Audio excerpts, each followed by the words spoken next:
नमस्कार दोस्तों, धर्म रहस्य चैनल में आप सभी का एक बार फिर से स्वागत है।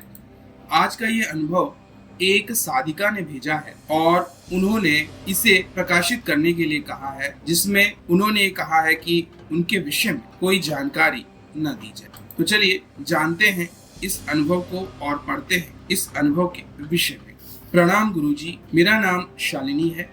इसके अतिरिक्त मेरी जगह, ईमेल और कथा के अतिरिक्त कोई और जानकारी किसी को भी ना बताइएगा। आपसे इसके लिए प्रार्थना करती हूँ।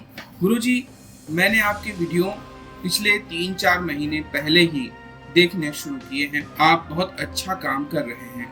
गुरुजी, मेरे भी मन में यह बात आई कि मैं आपको इस विषय में बताऊं। यह कहानी खुद मेरी ही दादी की है। जानकारी को छुपाए रखिएगा, आपसे ऐसी प्रार्थना है। कृपया मेरी इस सत्य घटना को वीडियो बनाकर प्रकाशित करें ताकि लोगों को इससे ज्ञान की प्राप्ति हो। साथ ही आप भगवान काल भैरव जी का कोई भजन भी इस वीडियो में जरूर सुनाइएगा, क्योंकि आप आजकल अच्छे अच्छे भजन सुनाते हैं। तो गुरुजी, यह घटना 1964 की है, जब मेरी दादी जी बिल्कुल जवान थी। वह भगवान काल भैरव की बहुत बड़ी भक्त मानी जाती थी। उस वक्त यद्यपि स्त्रियों को ज्यादा पूजा पाठ करने बाहर नहीं जाने दिया जाता था, लेकिन फिर भी मेरी दादी जी हमारे घर के बाहर ही कुछ दूरी पर एक छोटा सा काल भैरव मंदिर स्थापित किया गया था। उसमें पूजा करती थी। वह मंत्र जाप और जो चीजें भी उन्हें आती थी वह किया करती थी, और उनकी पूजा में हमेशा काले उड़द के बड़े बनाकर रख कर आती थी। और आश्चर्य की बात है कि उसे खाने के लिए कोई ना कोई कुत्ता वहां आ ही जाता था। इस प्रकार वह यह मान लेती थी कि भगवान काल भैरव ने उनके भोग को ग्रहण कर लिया है, क्योंकि कुत्ता उनकी सवारी माना जाता है। गुरुजी, सब कुछ ठीक ठाक चल रहा था। हमारे उस समय उस गांव में पास में ही मुस्लिमों की पूरी एक बस्ती थी। उनके यहाँ कोई पीर बाबा नाम का व्यक्ति झाड़ फूंक किया करता था। उसके पास काफी भीड़ जमा हो जाती थी। कुछ दिनों बाद उसकी मृत्यु हो जाती है, और जब वह मरता है तो उसे सिद्ध बाबा बनाकर उसकी मजार बना दी जाती है। उसकी मजार पर मुसलमान बड़ी संख्या में जाते थे। इसी देखा देखी में हमारे हिंदू परिवारों के लोग भी वहां जाने लगे। कुछ की मनोकामना भी पूरी हुई। इसी वजह से उन पर बड़ा विश्वास किया जाने लगा। वहाँ के कुछ मौलवी और मुसलमानों ने कहा कि इस प्रकार शैतान की पूजा करना ठीक नहीं है। आप लोग इस काल भैरव मंदिर को यहाँ से हटा दीजिए। इसकी वजह से बुरी शक्तियाँ औरतों और मर्दों को पकड़ लेती हैं, जिनका इलाज पीर बाबा करते रहते हैं। इसलिए इस मंदिर को यहाँ से हटा देना चाहिए। लेकिन कोई भी अपने धर्म को वहाँ से क्यों हटाएगा? इसलिए किसी ने भी काल भैरव जी की मूर्ति वहाँ से नहीं हटाई। इस प्रकार एक दिन किसी के कहने पर एक औरत, जो हमारे ही बगल की पड़ोसी औरत थी, मेरी दादी को मजार पर ले गई और कहा, इनसे कुछ भी मांगो पूरा हो जाता है। मैं 1-2 बार मांग कर देख चुकी हूँ। और फिर मेरी दादी ने भी कुछ मांगा। उनकी मनोकामना भी पूरी हो गई। इसीलिए वह भी काल भैरव मंदिर और मजार दोनों पर जाती थी। एक दिन वह मंदिर के पास थी कि तभी उनके पैर को चोट लग गई और पैर में खून आ गया। इसके बाद वह मजार पर गई तो वहाँ के मुस्लिम तांत्रिक ने कहा, यह सब कुछ शैतान की पूजा करने से ही हो रहा है।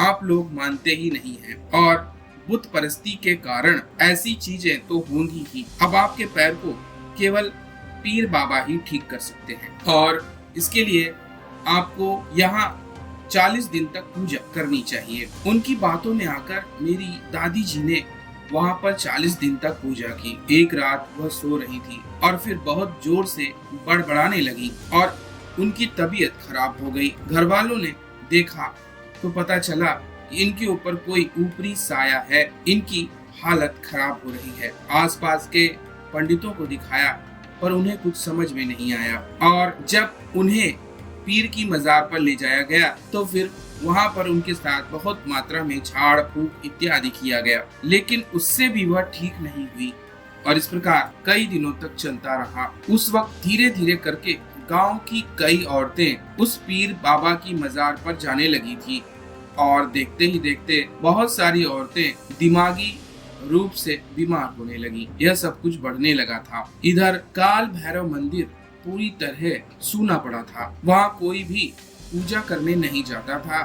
केवल हमारी दादी ही थी जो वहाँ जाती थी। वहाँ पर घास फूस इत्यादि उगाई थी। इस प्रकार धीरे धीरे मंदिर को छोड़कर सारे के सारे लोग पीर बाबा की मजार पर ही जाने लगे। ऐसे ही काफी दिन बीत गए। मेरी दादी की तबीयत भी धीरे धीरे बिगड़ती जा रही थी। अब वह अपने पति को भी खुद को छूने नहीं देती थी। यह बात धीरे धीरे बहुत बढ़ गई और मेरे दादाजी ने कहा, इनको इनके मायके छुड़ाओ, यह औरत यहाँ रहने के लायक नहीं है। इस प्रकार उन्हें उनके मायके पहुँचा दिया गया। वहाँ पर जब इन्हें कई पंडितों को दिखाया गया तो सबने कहा इनके ऊपर कोई ऊपरी साया मौजूद है और उसी की वजह से इनका दिमाग पूरी तरह बदल चुका है। वह रात को अचानक से उठ जाती थी और यूं ही रात को बैठकर बड़बड़ाने लगती। कभी कभी वह चुपके से मांस भी खा लेती थी, जबकि हम सभी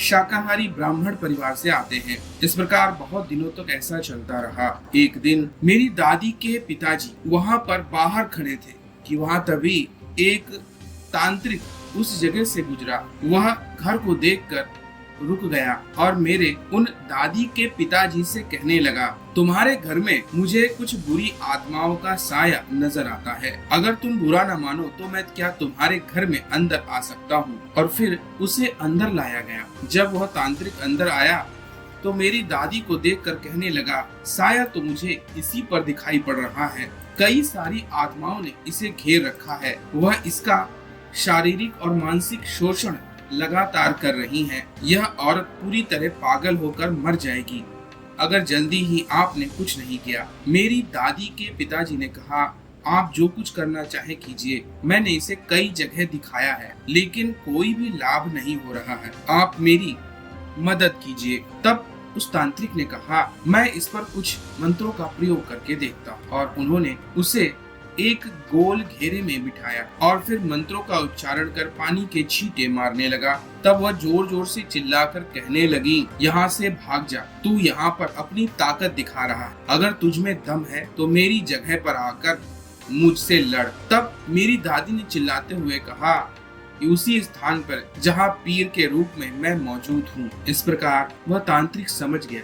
उसने कहा, इनके साथ क्या हुआ था? तो मेरी दादी के पिताजी ने उन्हें सारी बात बता दी और कहा कि यह काफी दूर एक गांव में मैंने इसकी शादी की और उस गांव में जब यह रहती थी तो वहाँ इसके पति से नहीं बनी। कुछ लोगों का कहना है कि इसका मानसिक संतुलन बिगड़ गया था। तब तांत्रिक ने कहा, मुझे लगता है आपको आधी बात ही पता है, क्योंकि इसके ऊपर तो मुझे कई सारी आत्माओं का वास नजर आता है। इसलिए मैं आपको सावधान करता हूँ, अगर आपने जल्दी ही इसका उपाय नहीं किया तो अगले 40 दिन के अंदर ही इनकी मृत्यु हो सकती है। तब मेरी दादी के पिताजी घबराते हुए कहने लगे, आप ही कोई उपाय कीजिए। तब तांत्रिक ने कहा, ठीक है, मुझे इसके ससुराल लेकर चलिए जहाँ यह रहती थी। इसे भी साथ चलना होगा और आप भी अपने परिवार के साथ वहाँ चलिए। तब सारे लोगों ने यह निर्णय लिया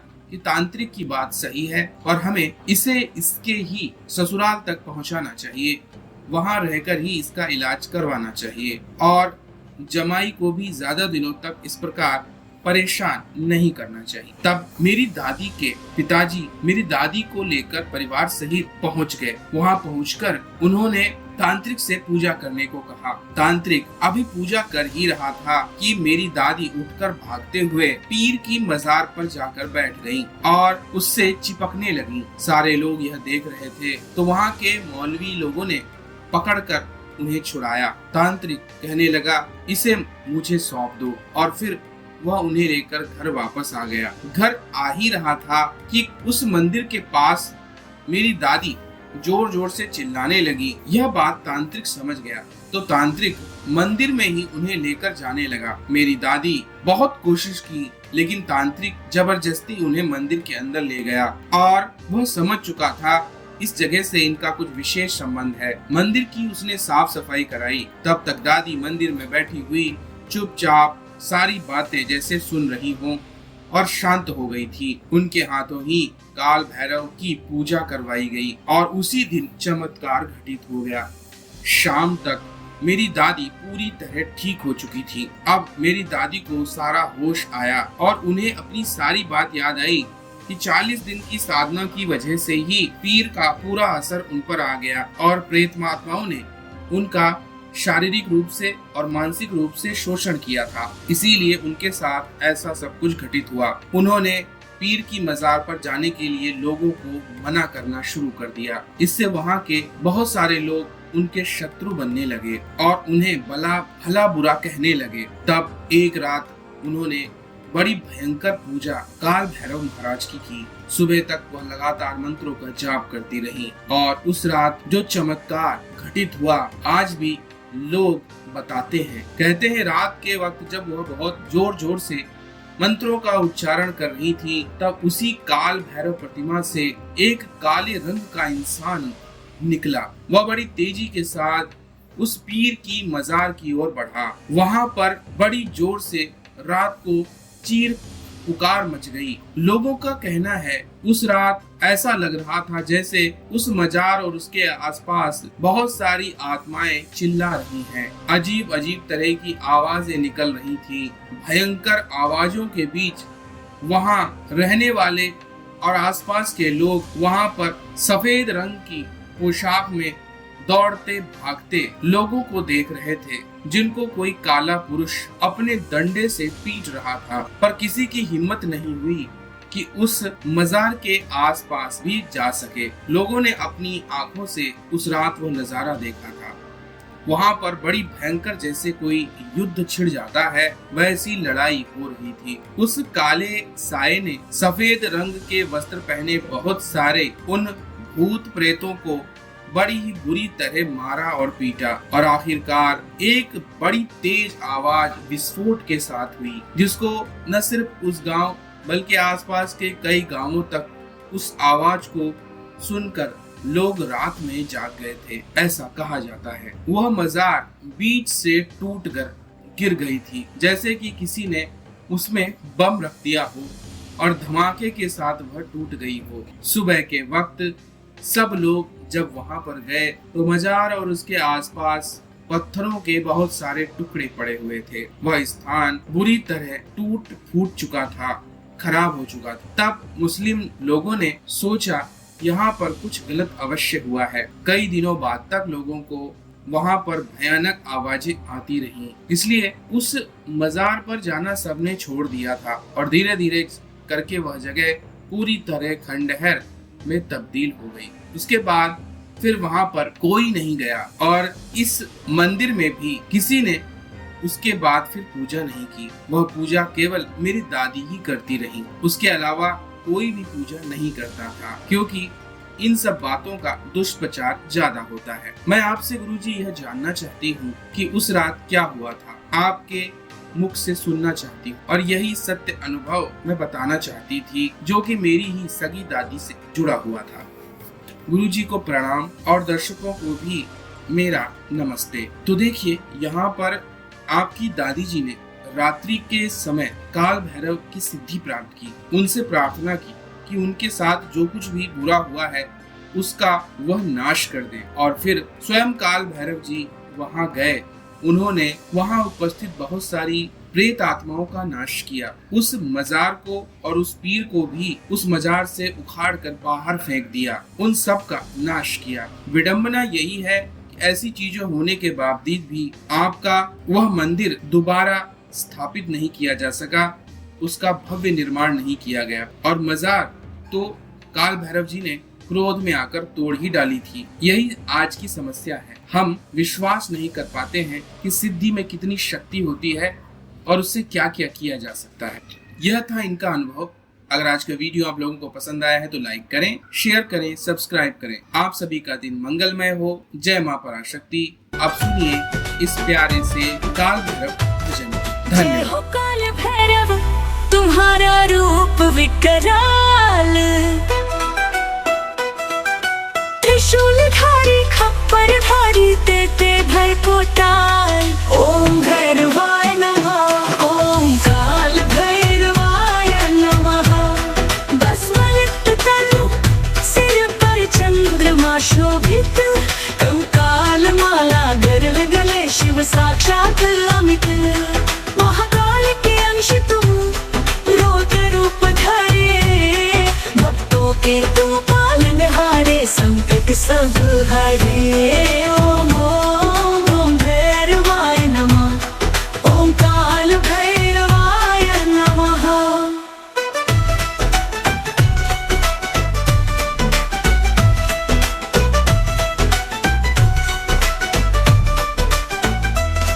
भूत प्रेत सब कांपे तब नाम सुनते ही, काल के तुम स्वामी हो विनाशक दुर्जन को ही।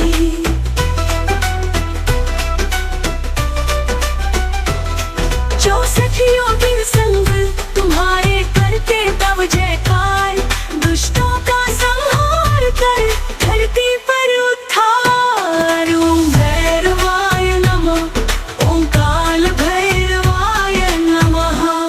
भारत तुम्हारे जो भी आए पाए सुख पार, रक्षा करो हे भैरव संकट हरो हमारे।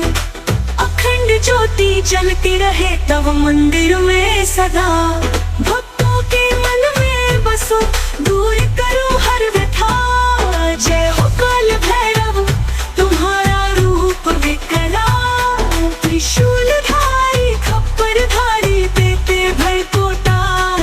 ओम भैरवाय नमः, ओम काल भैरवाय नमः।